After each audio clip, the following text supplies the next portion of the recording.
Well, good evening, everybody, and welcome to Charlton Live, sponsored by PSF Steel Limited. My name is Louis Mendez. Hope you guys are all well on your Thursday evening. On tonight's big match preview, we will be gearing up for Saturday's home game with Blackburn Rovers at the Valley. Joining me to look ahead to that game, first up, top right, Mr. Tom Wallin. How you doing, Tom? All right, mate. Yeah, good. Nice to have a week off the back of a win, isn't it? Yeah, this is a big game for you. You've got a mate who supports Blackburn as well, actually. You must be the only person in the whole of Southern England. Maybe, yeah. It'll be in the away end on Saturday. So, yeah, looking forward to it for a couple of reasons, but hope we get the last laugh. Lovely stuff. Also joining us bottom left there is Mr. Mark Newby. How doing, Mark? I'm all right. I also have a friend who supports Blackburn, so, it's two of us. Oh, there you go. Blimey, we're taking up half the away end here with just friends of the show. And also, bottom right, I mean, he's going to have to confirm now if he knows anyone who supports Blackburn Rovers. Hey, Sam Cutts. How you doing, Sam? All good, thank you. But sadly, no, someone the odd one out here again. No Blackburn supporting people in Sam's circle of friends. What a shame. Well, I don't know anyone who supports Blackburn, so there you go. Anyone who's listening who supports Blackburn, let me know and we can be friends. So on today's show, then we'll gear up for the game with Rovers. We're going to hear from the Addicks boss, Nathan Jones. We want to hear from you guys as well. Give us your thoughts on the team news, all that sort of stuff. Plenty to discuss. Later on in the show as well, we're going to hear from Mark Hitchin from the Blackburn End podcast. He's going to tell us a little bit more about Valerian Ismail's side ahead of Rovers' trip to the Valley on Saturday. 3 o'clock kickoff, Tom. It needs noting this time, doesn't it? Because all the rest of our home games have been at 12:30. So, I mean, I think I'm the only one who's sad about this. Just means I'm going to be up beyond my bedtime doing work after the game. But, yeah, 3 o'clock kickoff. And looking forward to this one. It's a big game for us. I feel like we're on a bit of a roll now that we've won a game. There's a real chance to try and turn some of that good feeling and some of those performances into the momentum that you actually get from winning games, and this feels like a chance to try and do that. Yeah, and as we've spoken about plenty of times this season, I don't feel like we've got the points we deserve. And if we were coming on this show saying we were unbeaten so far this season, I wouldn't be surprised based on the performances. So I'm glad when we had those couple of defeats, the QPR one in particular, the Leicester one less so, there was just a little bit of concern about, okay, is this going to turn and our performance is going to drop, our head's going to drop. But I think we've reset well over the international break. We were unlucky against Millwall, really, in the end, or it was a bit of stupidity that cost us. And then against Sheffield, you guys said it on Sunday, we were the better side, and it would have been absolutely gutting not to get 3 points yet again, because it was another game we deserved to win. We did get the win, obviously, and that carries good momentum into this weekend. And yeah, it's I saw my mate actually during the week, and we were talking about Saturday, and we're expecting it to be a pretty good game. And I don't necessarily mean in terms of playing style or anything like that, but I think we're relatively evenly matched. I know they're a few points off us, but obviously they had that chaos at the weekend, didn't they? Which they're not going to be happy about having to play the whole game again. But yeah, two good sides. We often have good battles with them, and yeah, I'm looking forward to it. And it's another game that we certainly can get something from. I'm not going to go and say I expect to get 3 points, but we're at home. We have a good record at home. We're playing well. It's definitely a game we can get another 3 points, and if we do, puts us in a very good position at the moment. Yeah, Kevin says, for some weird reason, my youngest supported Blackburn as a kid, but he converted to Charlton at about 9 at 40. He is a diehard. I can't believe there's so many Blackburn Rovers supporters in our midst. Mark, I was saying, like, the opportunity to back up the result at Sheffield United, it feels big for me. Like, no one really knows what our aims are for this season at this stage, other than staying up. But who knows where we could go or what part of the table we could finish in. But putting together runs of results is always quite important. And like I say, the performances have been there, but to actually get over the line on Saturday was big for us. So therefore, if we can back it up with a home win, where we have been so successful over the last year or so, that could be good news for us. It could really feel like a chance for us to get some real momentum now. Take those performances from the start of the season and really turn them into a run of results. Well, that's it. I mean, you want to stop a run of losses at all costs, so you take a draw. So when you start to win, you then want to get a couple of wins under your belt and get that momentum. And it's been a weird start to the season with this division. If you look last weekend, especially, apart from Sheffield United, literally a lot of the teams below us all picked up points with wins and stuff. And it's teams who you're thinking, oh, didn't think, they were going to get those kind of wins.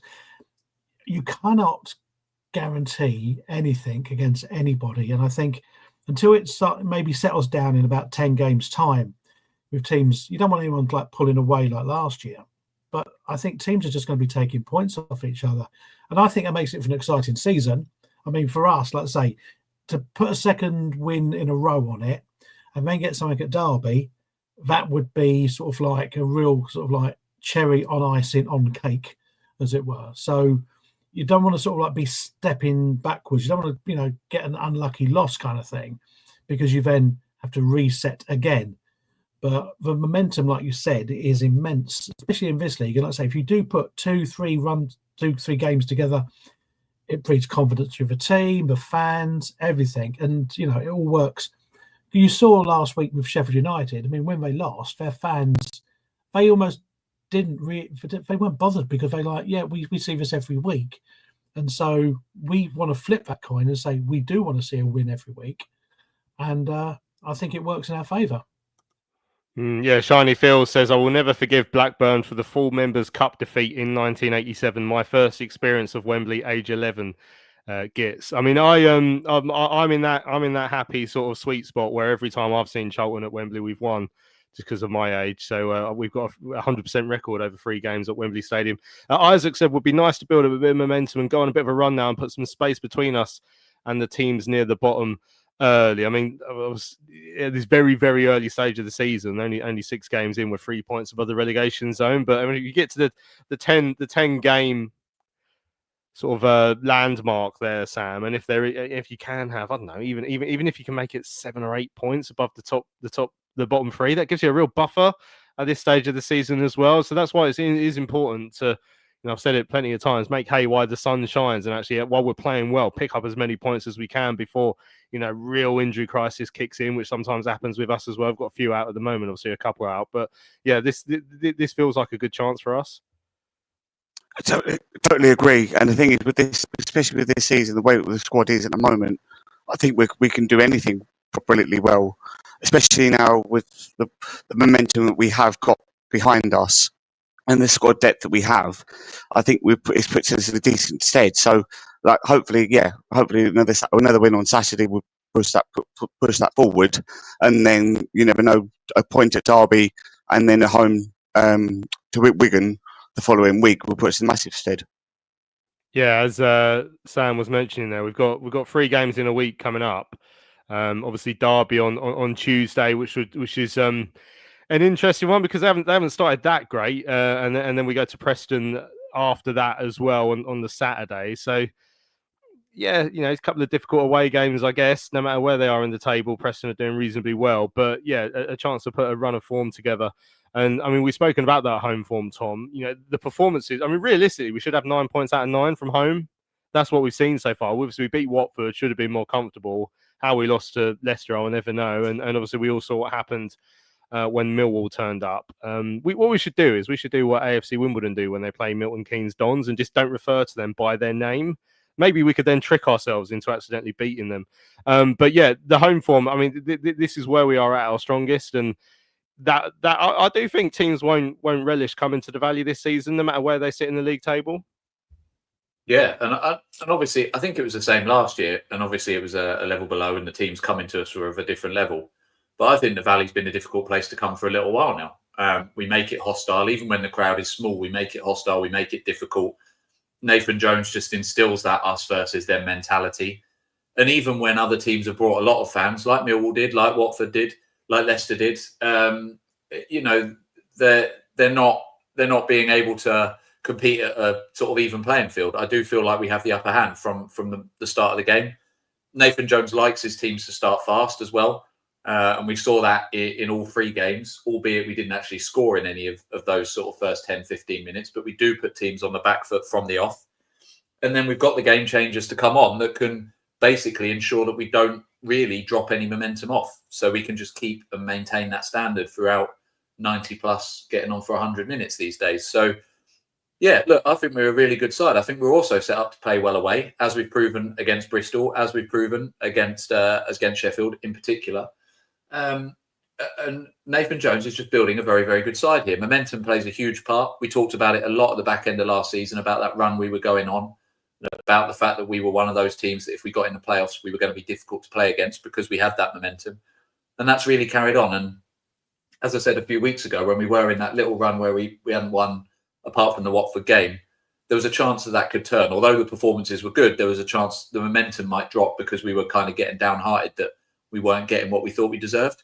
But we've rode that out. Okay, it's only one win, so, I'm not getting carried away. But now when we look back at that set of results, yes, we haven't got what we deserve, but we have got a decent points haul for objective one, which is, look, stay up. And now we can start to think about pushing forwards. So, yeah, look, I'm really pleased with how it's going. Crowds are up. The experience at the Valley is improving slowly, week on week, when we're not getting kettled in by police or we're not getting served our beer on time or whatever. But, the club are learning, the club are hearing, and the club are dealing with the fact that they've got bigger crowds as well. I saw the news about the big screen, not going to blow anybody away, but that's news. But they're trying to improve the experience. They're trying to improve the Valley as a ground. They've improved the fan area as well. So, yeah, it makes it a good place to come. And when you've got 25,000 relatively happy fans in there, as opposed to 20 or even less, 15,000 who are, expecting a loss, it changes everything, doesn't it? So, every week now, and it helps when we're playing bigger teams and we're at the level we are, but every week I'm looking forward to going to the Valley. Some parts of middle of last season, you're really dragging yourself down there. And it just hasn't felt like that for a little while now, which is great. Yeah, dread to think about how we were feeling sort of this time last year, maybe slightly further on in the year. Do you remember when we were all writing our chances off for last season? Thankfully, we proved to be wrong in that case. But yeah, it was feeling like another long season. If you wind back that 10, 11 months and tell yourselves that we'll be doing a championship big match preview just a few short months later, I don't think anyone would have believed it. Right, let's hear from the Addicks boss, Nathan Jones. He sat down to preview to Saturday's game earlier on today with Terry. Blackburn's visit to the Valley on Saturday. How is the squad generally? And we have to ask, of course, any updates on Matty, Luke and Wills? So Luke's back in full training, so that's good. Matty's still just a slow process at the minute, and then Will Mannia's back on grass. So look, we're in a significantly better position than we were a week ago. Obviously, Kane returns as well. So look, there's real good competition this week. So it's Blackburn at the Valley. It's our first 3 o'clock home kick-off of the season, which sounds a bit bizarre. And a side that narrowly missed out on the playoffs last season. So yet another big game at the Valley. Well, yeah, but they're all, we could be saying that week in, week out. I don't think there'll be a championship team coming here where we'll go well. This is a small game or an insignificant game because they're all massive. And as I said, Blackburn have had a decent start, obviously an experienced manager. Narrowly missed out last year, had a good second half to the season, and started quite well this season as well. So look, it's another very, very tough game, but it's one that we have to just concentrate on us, and we have to make sure that we're the best version of ourselves, and if we are, then that's all we can affect.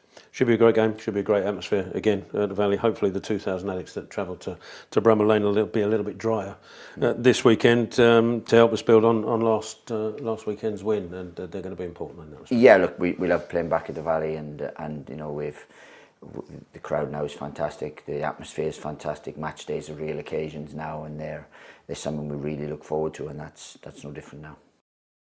There we go, Nathan, looking ahead to the game with Blackburn Rovers on Saturday, chatting with Tel earlier on today. James has put in the chat, this is the early season banana skin, everyone expecting to win. Hopefully I'm wrong and it's not a banana skin. It's a strange one, Mark. How are you actually feeling going into this one? Like, it's Rovers are a bit of a bogey team for us at home. I obviously haven't played them since last time we were in a championship, but it feels like our record against them isn't great. And I just looked it up, and we've only won in the last 7 home games against Blackburn Rovers. Last time we were in the championship, lost 2-0. They scored twice in the first half.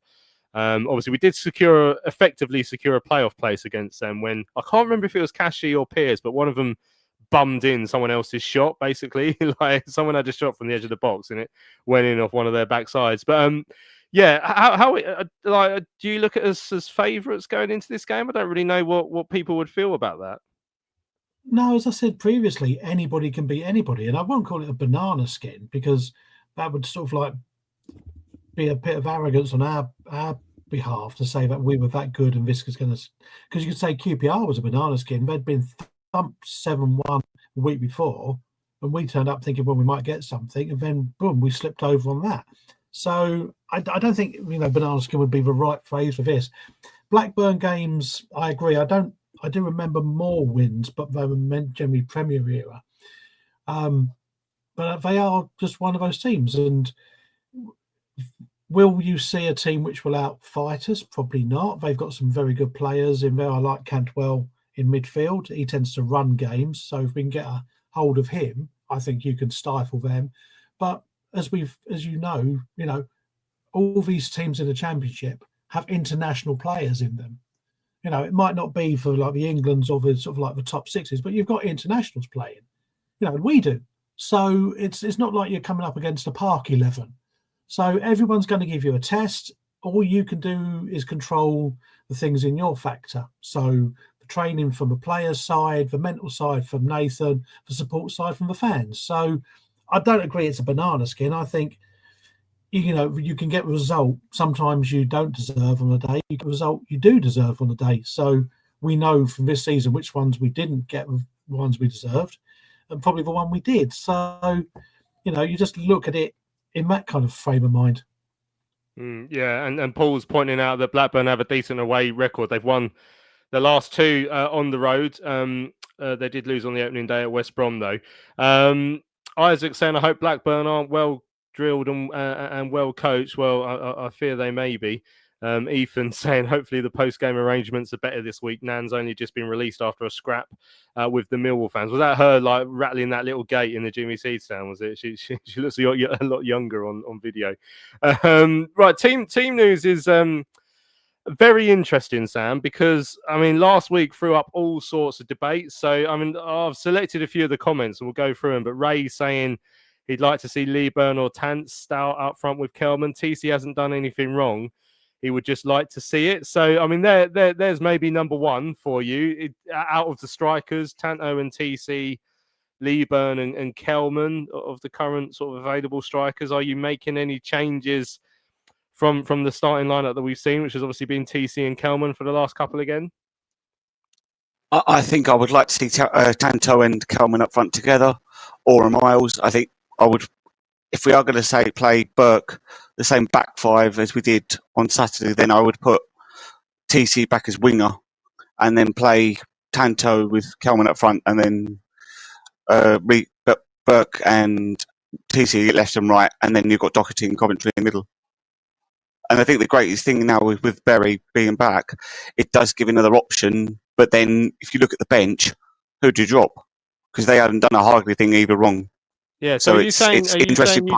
You'd play Tyrese Campbell at left wing back instead of Josh Edwards. Is that what you're implying, with a front two ahead of him? No, I would go 4-4-2. Oh, right. So you'd switch it up completely. Alex is saying, Tom, that he'd like to see the same 11 as last week. He says if it isn't broken, don't change it.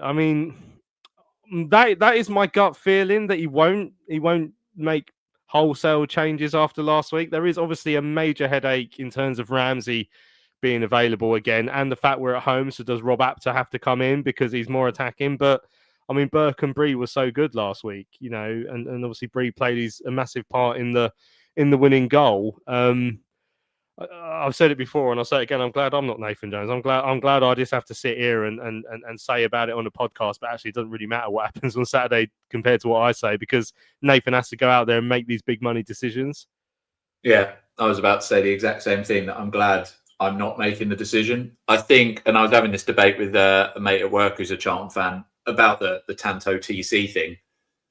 And you can argue it one or two ways. You can either say, well, TC tires out defences and then you chuck Tanto on and he does what he does. Or you could say, well, actually, Tanto's now scored a goal, TC hasn't, so he deserves to start. And actually bringing TC on when the defence is tired is also just as good a thing.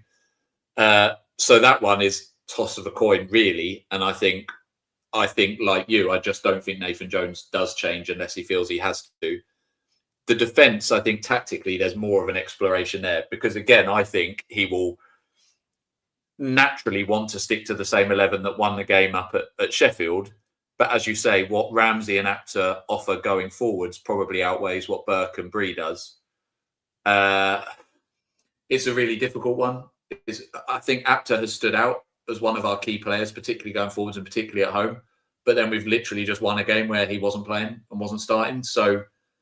And Ramsey's probably been our best defender. And then we've won a game without him as well.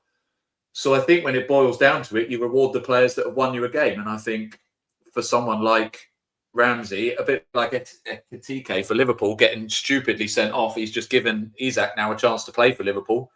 I kind of feel like Ramsey's done that to himself. It's very harsh, and I appreciate how good he is. But until Bree and Burke mess up, I don't really see why they deserve to be taken back out, unless in this occasion Nathan Jones feels they can't do what he needs them to do and go forward. But yeah, as Paul says, Bree set up the goal, and it was a brilliant first touch, and then a very calm, measured pass across goal to do it. So yes, he might not be bombing forward down the right, but he can get forward. And Burke, again, didn't put a foot wrong. They kept a clean sheet between them. So you start messing with that defence on the back of a clean sheet. I'm just not sure. So if I saw the starting 11 that started up at Sheffield, I wouldn't be disappointed and I wouldn't be surprised. If there were a couple of changes equally, I wouldn't be disappointed. I'd be slightly more surprised. But I guess that speaks to the strength in the squad as well. Yeah, I mean, the Ramsey one in particular about a player who's coming out, obviously in this case it is his fault, but it just reminds me a little bit of the goalkeeper situation last season, where the only time Maynard Brewer or Mannion actually came out was when one of them got injured, and then the other one just kept their place because they didn't do enough wrong to need to be dropped. So if you have the shirt, it's sort of yours to keep until it's not, if that makes sense. As Stuart says, it's a beautiful problem for Nathan Jones.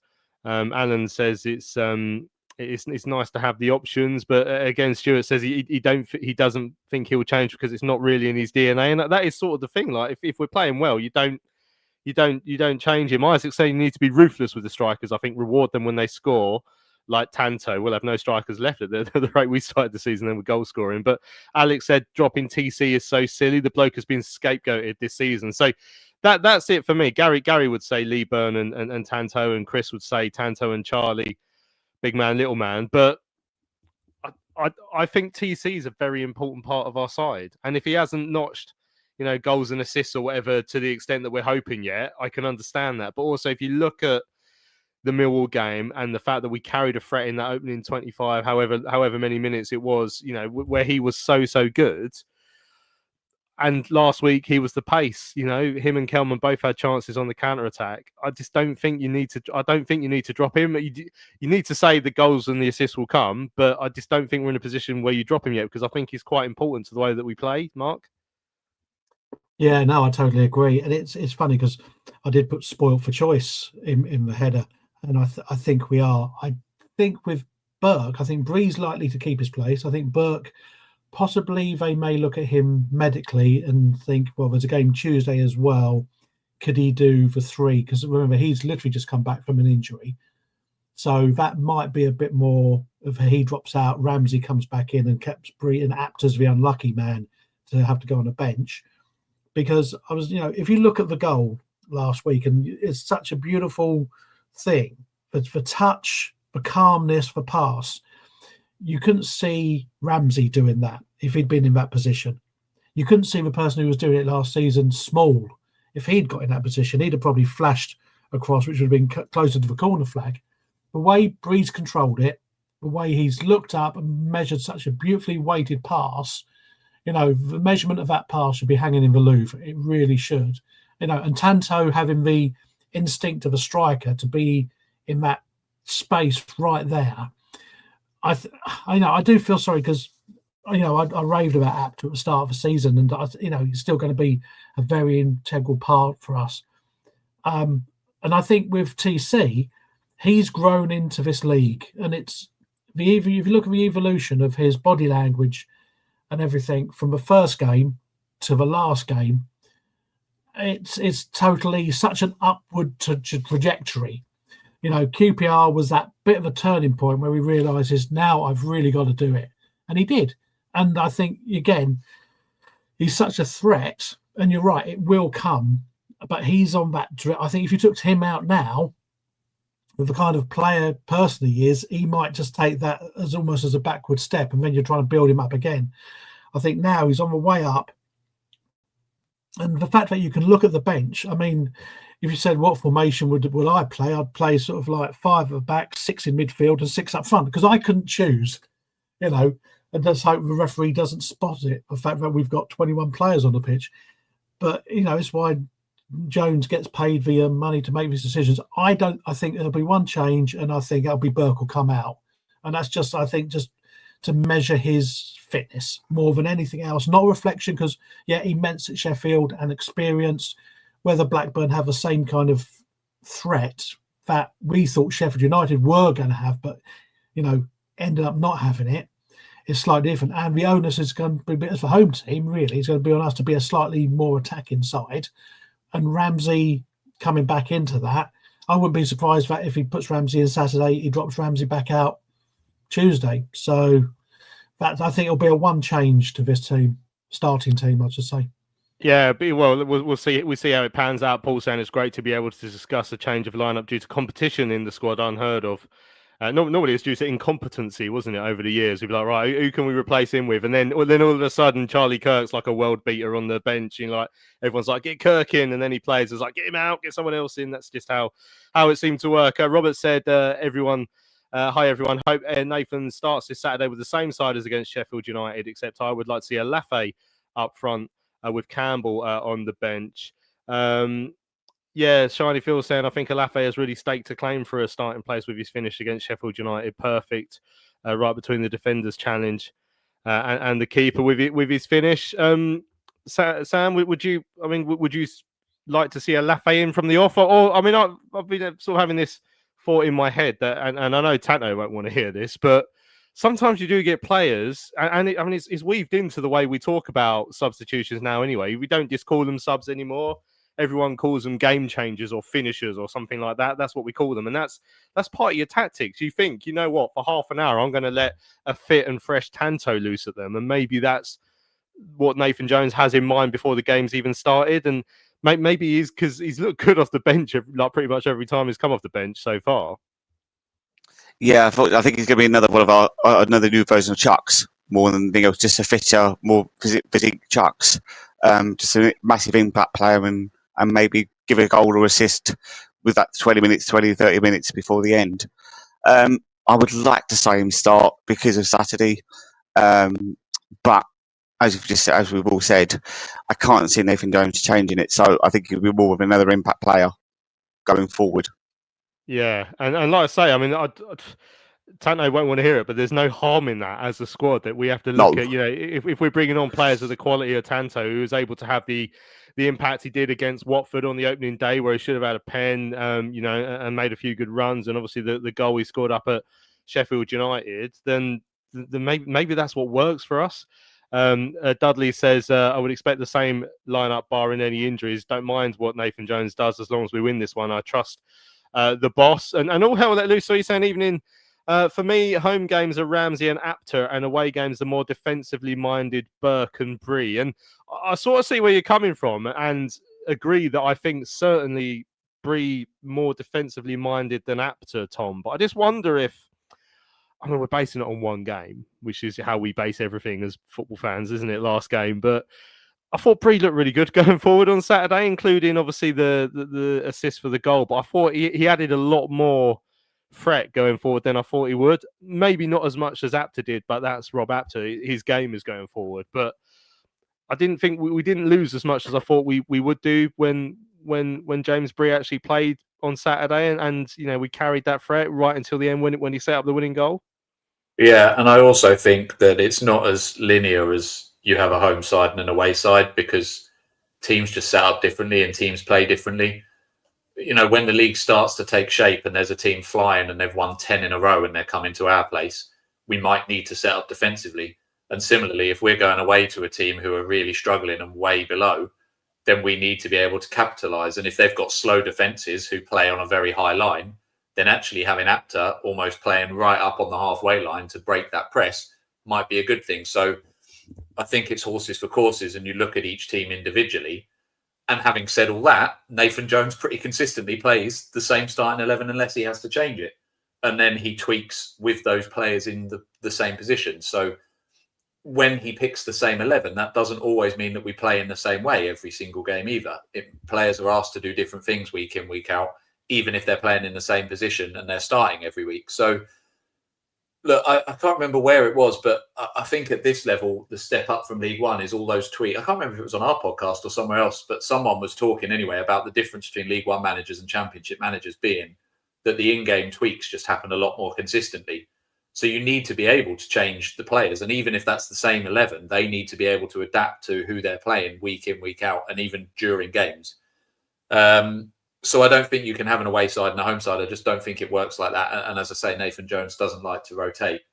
So yeah, I expect him to remain pretty consistent. As you say, for someone like Tanto, if he can't prove himself in training, just come on, keep scoring goals and accept that that's the part you're playing. You know, if we get promoted and he's playing 30 minutes a week, I'm sure he'd still love to be playing 60, but at the end of that week or the end of the season, he's going to be a Premier League footballer. So that's the way the game looks to be going now, with 5 subs and with bigger squads, particularly at the top end of each league.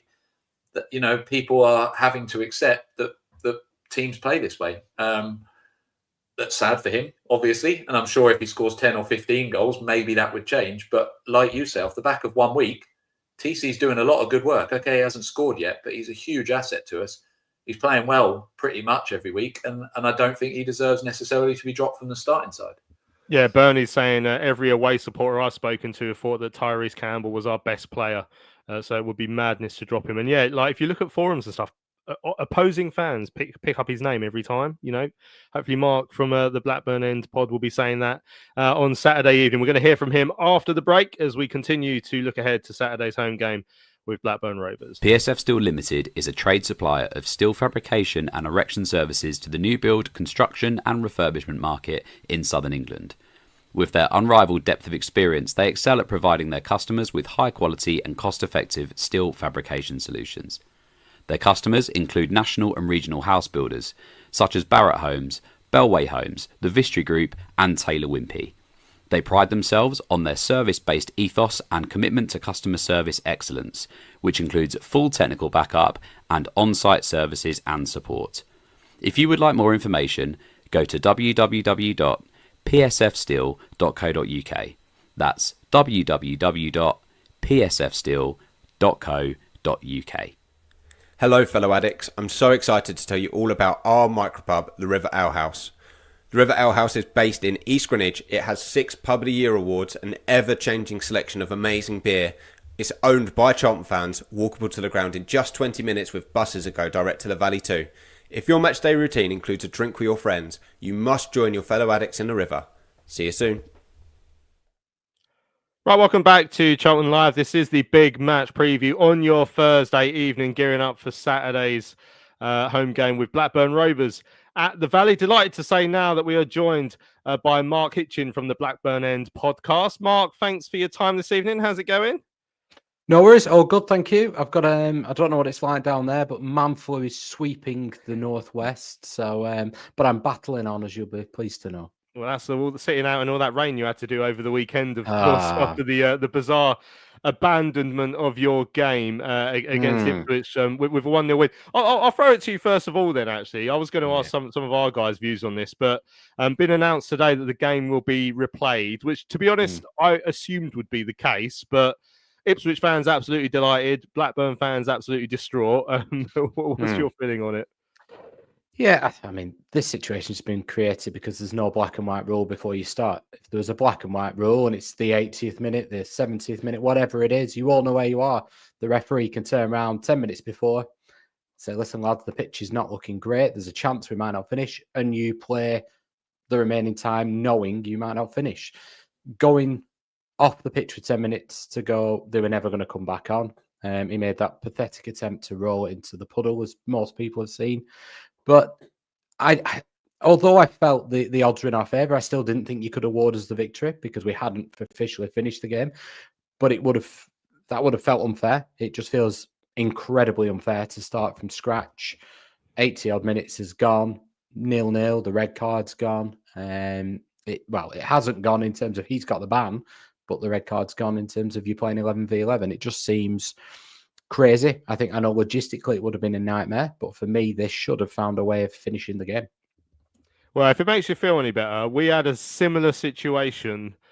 Oh, I'm going back to about 2012, maybe a bit slightly later, about 2014, where we were at home against Doncaster. This won't make you feel any better at all, but we were home against Doncaster, losing quite heavily. I think if I remember rightly, we were 3-1 down at half time, albeit Donny had gone down to 10 men. But whether we were going to get back into that game, I don't know. So the game got abandoned at half time or so. We came out and won the replay 2-0. So Doncaster lost 3 points, went down that season on goal difference. So hopefully that won't happen to you this time around. Tell us about your start to the season. We've already spoken about your decent away form and nearly won a home game over the weekend. How have you assessed the start to the campaign so far? Yeah, it's been a little bit chaotic. I mean, since Ismail's come in, it's been a bit chaotic. He came in and we were 5th in the league, didn't win 6. I think we lost the first 6. Then he's bumbled along to the end of the season. We seem to pick some form up. We've gone into the new season very poor against West Brom away. And then we've had a real chaotic end to the transfer window, which has just bled through into the team. We wanted to change the makeup of the squad to a more athletic team. He wanted to do that in 2 shifts. So 5 or 6 this year, 5 or 6 next year. And because we are really good at squad planning, we had a lot of players running out of contracts last summer and next summer, and they decided to cash in. So we've got 10 players now that have come in that we now need to hit the ground running. Touch wood, they've actually done better than you would imagine for people who've never played in the Championship. And since he's got a bit more of a settled side, we've looked exactly that. So we've gone away to Watford, very resilient, didn't really look in any danger. And we've got a bit of attacking threat about us now. So we've actually settled a lot quicker than you might have anticipated. And we needed to, if I'm being honest, because you can't bring 9, 10 players that are going to have to start and settle slowly. You're just going to be too far behind. Mark, what's the expectation in the fan base this year? Because as you say, you went on that weird little run sort of just before the end of last season and lost a load of games. Yeah. And then you finished the season so strong and almost made it into the playoffs. So I appreciate there's been churn and chaos. Is playoffs still something you think you can aim for realistically, or is it more of a consolidation with that further transfer window in mind? Yeah, I think most supporters have looked at it and thought mid-table, sort of 10th will be it's never a good season, is it, finishing 10th? But I think they thought, you know what, given everything, if we finish 10th, things have gone okay. If they don't, then it's 14th. Then we have more churn than that. Travis left, Hyam left without cover. So fans at that point were thinking, this could go very badly wrong. But now we are pretty much on the basis that I think a good season for us now is getting everybody bedded in and having a real base that we can build on for next season. Nothing going disastrous. But that's crazy, isn't it? We're 5 games into the season, you're 6. And we're talking about, do you know what, let's just get this season out of the way and hopefully we've got a settled team going into next. Hey, Mark. It might be a sore subject, it might not. Your owners, now they're pretty much famous in a football category with you and them, and there still seems to be that relationship which is going on. So with everything which happens on the pitch kind of thing, it always seems to be with Blackburn that it's the owners almost take the focus from a lot of people. You know, how's that? How would you assess the situation with that now? Yeah, you can't go back over all the 15 years, but that has left a legacy. We were a very stable Premier League club, very similar to yourselves at one stage, that, you know, it didn't need much to keep us ticking over. We had a really good background working, you know, we had a good chairman, a good chief executive. It wouldn't have taken much for them to come in and just keep that ticking over. And fans have never forgiven them. So we were averaging around 24,000, 25,000. And that is half of the reason that almost half of those supporters are not there. So we get grief about our gates, but there is a real large proportion of supporters that will just not go back and then have got different habits now because of that. I think the supporters that do go want to focus on what's going on the pitch, but they make it very difficult for themselves. They constantly, just when you think you've got a period of stability, throw something in the mix. They've completely ripped up the whole of the backroom team, the whole of the hierarchy at the club. And it just feels like we're forever being told this next project will be the one. And we're very bored of that. Hi, Mark. I was going to say, what's your key players, first of all? And second of all, what's your... I bet you're missing Ranko Costello now, since we've pinched him off you guys now. Yeah, I think in terms of key players, I think in some elements, being key for us is going to have a real solid base. We didn't think we would necessarily have that. We've got 3 centre halves, and we've managed to throw a right back in that mix as well. So I think that's a key area for us. If we're going to do anything this season, we're not going to create loads, so we've got to have a solid base. I think in terms of players that you might look at and they might stand out a little bit. If you're a fan of a defensive midfielder, Sondre Tronstad does all the rubbish work really, really well. But the ones that will probably catch the eye against you, hopefully, will be we signed Roy Marishta from Legia Warsaw, plays on the right wing, left wing, number 10. Looks a good, tidy player. 28, he's come in hitting the ground running so far. Idago Johnson's son is just coming into the team. Looks like he's got everything you need in the Championship. But the one, without doubt, is the man who we hoped we would see what we're seeing this season. It's Todd Cantwell. When he's firing, he just looks a cut above. He really does. He's... I wouldn't say he's... there was an interview this week with Valerian Ismail, and he was saying, oh, he's playing at his peak, and I don't agree. I think when you look at somebody with his quality, he is somebody who should be playing in the Premier League, but it's all between his ears and whether it clicks. But he seems really settled and happy. In terms of Rankin Costello, do you know what? Rovers fans think a lot of Joe Rankin Costello. Obviously, he's come through the youth team. I think he's played every position bar goalkeeper for us at one level or another. A few years ago under Yondal Thomason, he played right back in a real inverted one. So he came, and then most of the game was spent in the middle of the park. And he had a really productive year. Then he struggled to get in under John Eustace and Callum Britton, who's gone to Middlesbrough, and he's a fantastic right back, to be fair. If you're just playing up and down, he couldn't beat him to a starting spot at all. He played the odd game in centre of midfield, and he's not somebody who can play the odd game. He's somebody who has to play regularly. He can get injuries, and he just needs to... He's somebody who, fitness-wise, needs to play to get fit and get in the groove. He's a good player in the sense of, he's somebody you want on the bench because he can play everywhere. I just think he's suffered from not having a one position that he can confidently say, that is my position. I hope he goes on and does really well with you. He was somebody for us that his biggest impacts came when it was a bit bizarre. So he was playing right back. And when you were chasing the game, we would actually bring him on at right back because he was somebody who almost went a bit off-piste. And there's a famous game that Rovers fans refer to when we played Huddersfield away and we were 2-0 down. And he had 9 shots on target when he came on from right back. He finds himself in and around the goal area all the time. When we played Leeds and we went and scored in the last minute, he came on at right back, and he on the left back post of the goalkeeper's left-hand side, he won a header to put it back across goal. And that was when we used to just cause chaos because it was like he thought, I'll sack the tactical things, I'll just go wherever I want. And Rovers fans love that about him. He get the game by the scruff of the neck from right back, which is bizarre.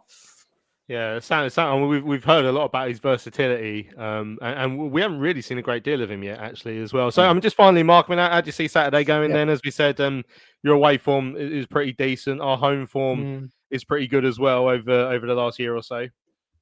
Yeah, well, I mean, I didn't think we would, but surprisingly, we seem to have a decent defensive record at the minute. We look quite solid. So do you guys. We know all about Nathan Jones. I think if you get the first goal, I've seen enough of Nathan Jones to know that will probably be the end of that game.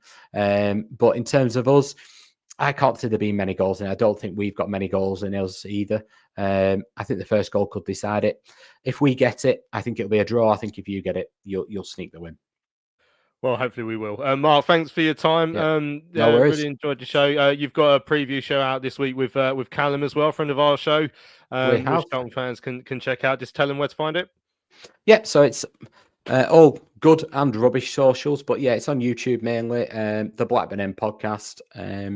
And I'm going to be really cheeky here, but we've just been nominated for the FCA award. So if you want to vote for us, I don't know if Charlton have got a representative in there. If they don't, if we give you the 3 points, come and give us a vote. There we go. We'll do that. We didn't get nominated. I don't even know how you do that. But there you go. Right, cheers, Mark. I'll let you know.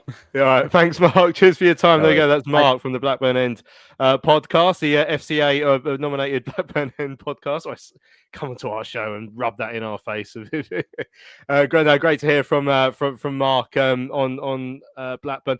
Mark, Tom, I was gonna ask you actually. So, don't really know. I haven't seen any build up from the club in terms of. There's going to be 20,000 here. It's going to be our most supported fixture against Blackburn in 50 years or anything like that. I don't really know how many how many fans we're expecting. This will be an interesting one. It's not the first day of the season. It's not a side that's just come down from the Prem. It's not Millwall. How many are we sort of expecting? Can we live up to the excitement that we've generated in the Valley so far this season in terms of fans? Because it's been a fantastic place to watch football. It really has been, and it'd be good if we can keep that going on Saturday as well. I think momentum carries a lot of people back to the ground. Personally, I think. Look, I know we didn't win against Millwall, but I think if you're there as a first time or someone who doesn't come that often. You've seen a good performance and a team that probably deserved to win up until the sending off. So, yeah, I still think it'll be big. Of course, I expect the crowd to be slightly smaller than those games for the reasons you said. But if we can get around 20,000 again, I think that's pretty decent. My mate got his ticket in the away end and said, I don't think, or he didn't seem to think we'd given them the whole of the Jimmy C yet. So I don't know if they're expecting to fill out that end. But obviously, it's a long journey for them. So that might knock a few off as well. But yeah, like people are saying in the chat, really anywhere between 18 and 20 is good. We know we can generate noise at that covered end, even when it's been like 9,000 on a wet Tuesday night. So I think the momentum is there. And I think the atmosphere, however many people are there, will be generated anyway. And like I said, I'm not expecting a huge drop off because, as you've said, it's a good place to go and watch football at the moment. I've just bought my Ipswich away ticket, 38 quid. We're not ridiculously overpriced either. So if you are in London looking for a bit of football, you probably know you're going to get a ticket, and it's relatively, as football goes, reasonably priced. So we may get a few people like that as well. But I think generally, I think fans of the club as well are interested in coming down at the moment. So yeah, I expect a slight drop off, but I still think there'll be a lot of people there, and I still think it'll be a great atmosphere. Yeah, Andrew says that the club were texting him to try and sell more tickets to his friends. Russ Dossenia, the 3 o'clock kickoff, so more beers equals even louder at kickoff as well. James said Blackburn coming in a taxi, but judging by the fact that 50% of the people on the show know someone who supports Blackburn who lives around here, I'm hoping that won't be the case. But yeah, the atmosphere at home games has been so good, Mark, and I do think that plays a part. I mean, obviously, the football leads us on a little bit, like that gets us going the way we've been playing over the last few years, the last few months, and particularly at home. But I really think that our home form is where we can set up to be a bit of a fortress this year and really build a base upon to stay up, to finish mid-table, to push for whatever we're pushing for. I mean, those home games are going to be really important, and the fans will definitely play a big part in that. Well, that's it. You got to remember, normally in sort of your post-match interviews with the players, they've mentioned the fans and the noise. And, Josh Edwards had talked about it a few weeks ago, said about the noise. Doc had said about it, Tanto. But everyone has said about the noise that we generate. And it's literally since the start of the year. And for more wins and the feeling which changed around the ground amongst everybody. And it's just really built up such a head of steam. We talked about it pre-Millwall and said about, well, if we go a goal behind, how do you see the fans reacting? And said, well, only in a positive, enthusiastic way. And I think that's the difference now. There is a positivity around the fans and an enthusiasm. There's new faces. When you go, you're always seeing sort of like, oh, that looks like a new family coming along. Or I've seen him once or twice and now they're a regular. So someone's converted, the odd game to a season ticket. I know 3 or 4 people who would come to the odd game and they've all got season tickets for the season. And I think, confidence builds confidence amongst the players. hits and that goes in, you don't feel nervous as such as you would sometimes in a scrappy, horrible League One game where you're playing, some Burton, and you're just thinking, oh, there's nothing really in it. All these games against every other team in this division are big games. There's big names here. And, plenty of teams who have been in the Premiership who still carry a lot of travelling away fans. We know they're going to be noisy, apart from sort of like the ones who haven't been there, but even sort of like the Wrexham were noisy when they came. And it builds up, and the Valley is such a wonderful ground for noise, especially with a covered end as well, and sort of like kicking towards that. If they don't turn us around, like Millwall try to do, and you're kicking towards that covered end in the second half, I mean, we've talked about, sucking a goal in, and that crowd really can, half chances and we use, and it gets louder. TC gets his song, and, everyone's pulling in the same direction, and it's such a positive thing to see. Excellent. Right, I've been meaning to read this comment out from Josh that he literally sent at 7:01 for ages, but he said, I've just seen the Tommy Fleetwood quote that it drives us to be the best version of ourselves. Even the Ryder Cup team are nicking our manager's lines. That did make me laugh at the top of the show when you sent that, Josh.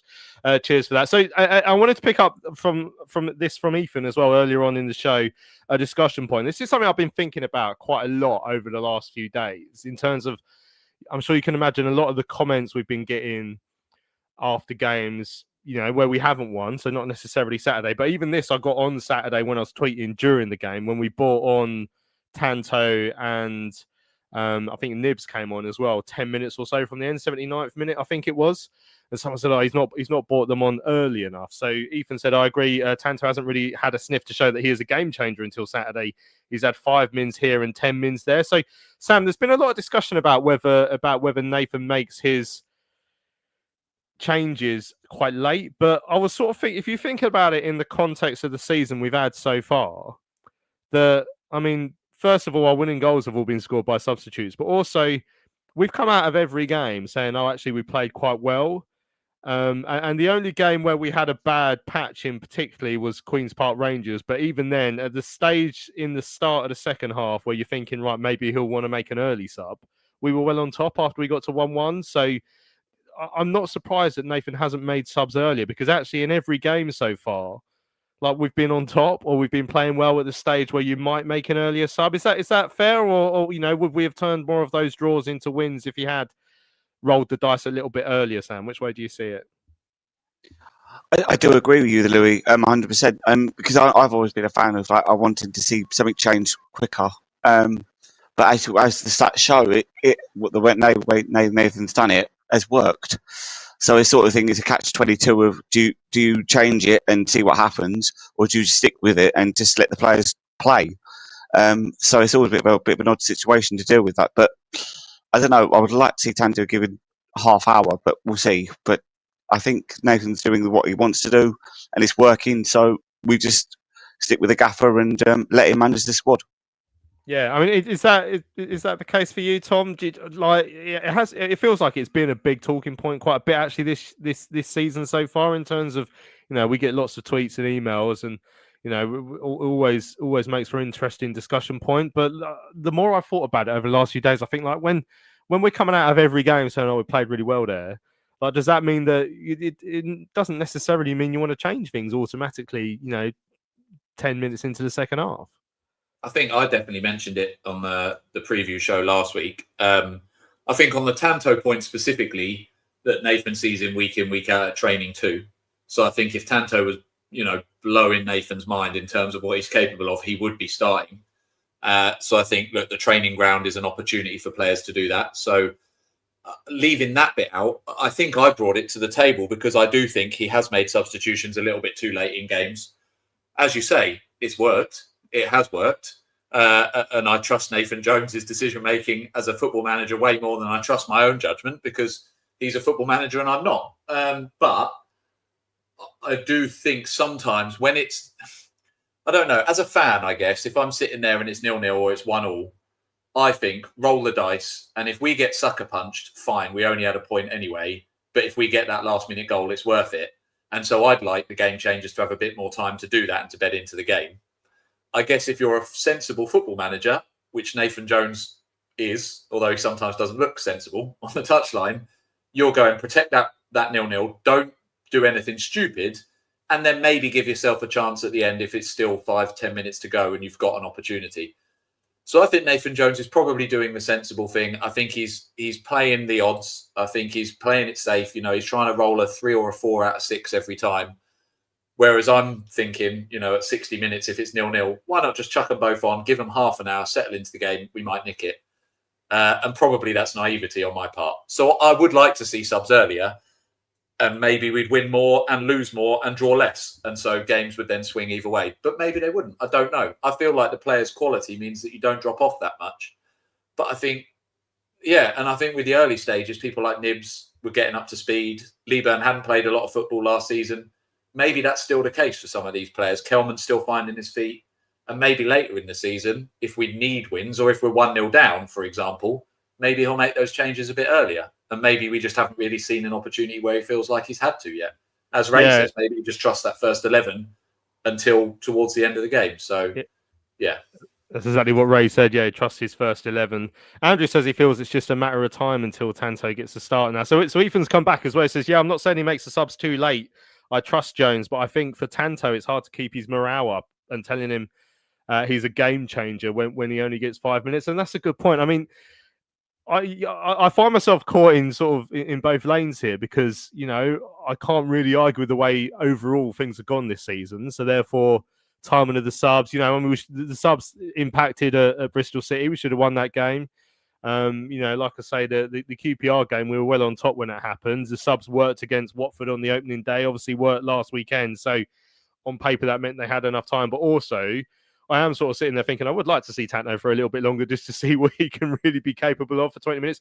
I'm getting more and more wedded now to Mark's idea of playing 22 players at once.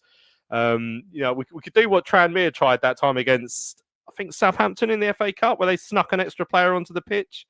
I think someone had just been sent off, but as he was going off, they subbed someone else for him back in the 90s, early 2000s. I'm sure some people remember that. Maybe we should try a bit of that on Saturday. James says fans overthink it a bit. Maybe we should just trust Jones.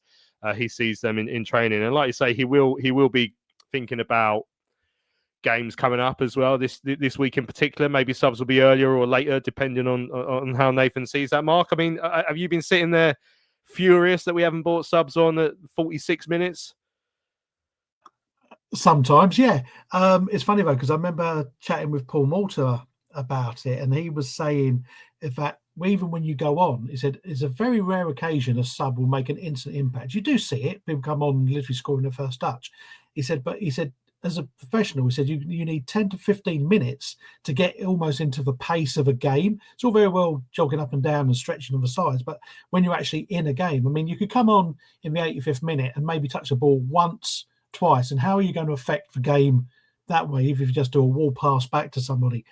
So I've always thought, I'd said it's just a perception. I thought we were having 2 subs later, but you'd said, the facts didn't prove that. But it just feels sometimes as a fan, maybe when you're watching, you have a distorted time. You've got one eye on the clock and you're thinking, I genuinely think if he'd made subs in the 80th minute against Millwall with putting some fresh legs on, I think we'd have seen that. But it's kind of like a hindsight thing. But again, with the games now coming 3 in a week, that's going to be in his mind as well. Who's going to be able to, someone pick up a knock? Can someone actually do 90 minutes? So then we probably will see more changes Tuesday and maybe more changes earlier Saturday, because it is now about game management on top of everything else. You're not just relying on the fitness of the players, even though we know Nathan's going to get them fit. You've also got to manage that as well. This is why he's got such a big team, technical team, analysing all the runs and data. So you've got to trust your guys behind you with the clipboards and the keyboards telling you what you should and shouldn't be doing.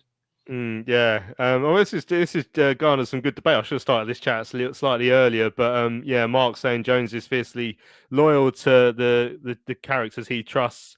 That ethos has served him well so far, but what we don't want is that loyalty getting in front of changes that may benefit the team. He says QPR, for example, but I felt that in that stage after half time, up until they got their second goal, which was 7 minutes from time, we were the better side. So would you have changed it that early in that game? I think the subs came on about 20 minutes from the end of that one. So I don't think I massively wanted to change it before that. But yeah, Dragon Paul as well saying, how aware do you think Tanto was coming into Charlton that he may have been looked at as the Chuck's replacement? Because I'd say most of us thought he was when he came in. I can guarantee there's never a player that signs for a club thinking, oh, I can't wait to come off the bench every week. Like he'll be thinking, all footballers will. He'll be trusting his ability to get into the first team and start games. And you would have heard my interview with him after the Sheffield United game that he felt a little bit frustrated that he hadn't had the chance to start. But Nathan said himself when asked what does Tanto have to do, is sort of more of what he did on Saturday, and then maybe things will switch and we'll see. Right, we've gone over time, so we have run out of time on this week's big match preview. Absolutely flown by. So yeah, no need for me to make any early substitutions today. Thanks to everyone who's joined us live in the chat. Really enjoyed your comments. They really help us get through the show and garner some good conversations. So really pleased that all of you joined us. Don't forget to check out our merch store, charltonlive.etsy.com, if you want to buy a Charlton Live mug. Christmas just around the corner now. I can start saying that, of course. Now we're in September. And check out our YouTube channel as well. Subscribe on there. Subscribe everywhere else you see the podcast in your podcast apps as well. Thanks to Mark from the Blackburn End pod earlier on today. Thanks to Tom, Mark and Sam for joining me live on the show this evening. Cheers all. Anytime. Cheers. Lovely stuff. So I'm Louis Mendes. This has been Charlton Live, sponsored by PSF Steel Limited. Don't forget, we'll be back on Sunday morning at 10 a.m. to look back at the game against Blackburn Rovers. Hopefully we'll be talking about back-to-back wins for the Addicks for the first time back in the Championship. We'll see you then.